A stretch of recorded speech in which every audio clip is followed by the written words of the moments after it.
Member for Vancouver West End. Thank you, Honourable Speaker. Can the Minister of Justice tell us why her government refuses to extend explicit human rights protections to transgender British Columbians?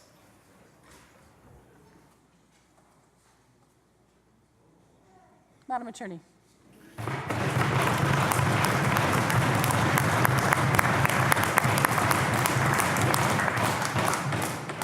Madam Speaker, the issue of gender identity in the Human Rights Code of British Columbia is crystal clear.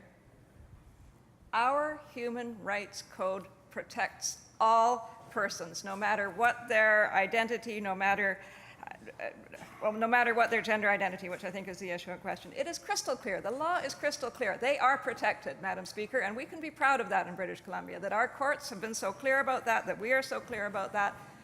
The protections are there in the Human Rights Code.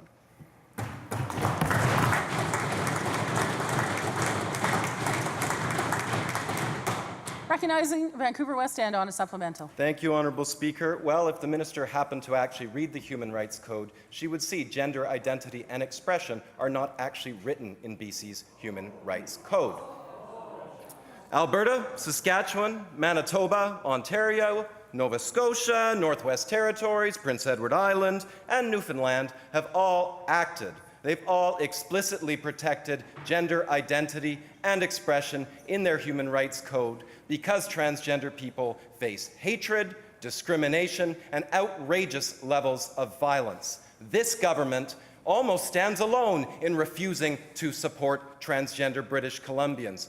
Why will this government not act when people across this nation are standing up against hatred, raising the rainbow flag of inclusion, and standing up for their transgender citizens? Why do the BC Liberals refuse to do the same?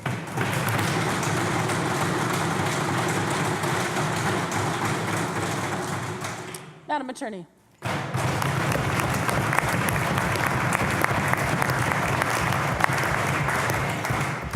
Madam Speaker, and I do acknowledge what the member opposite is saying in terms of the difficulty some people face.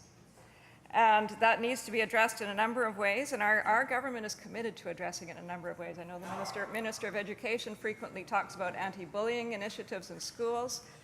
Our government, Madam Speaker, is committed to recognizing and celebrating the diversity of British Columbians. And Madam Speaker, there is no question that absolutely encompasses transgendered people. There is no question, Madam Speaker, that the rights of transgendered people are protected in our Human Rights Code. It is crystal clear, Madam Speaker. And our government fully supports that, fully endorses that, Madam Speaker. And I recognize, as I said a moment ago, that transgender people do face difficulties, but one of them is not the Human Rights Code of British Columbia.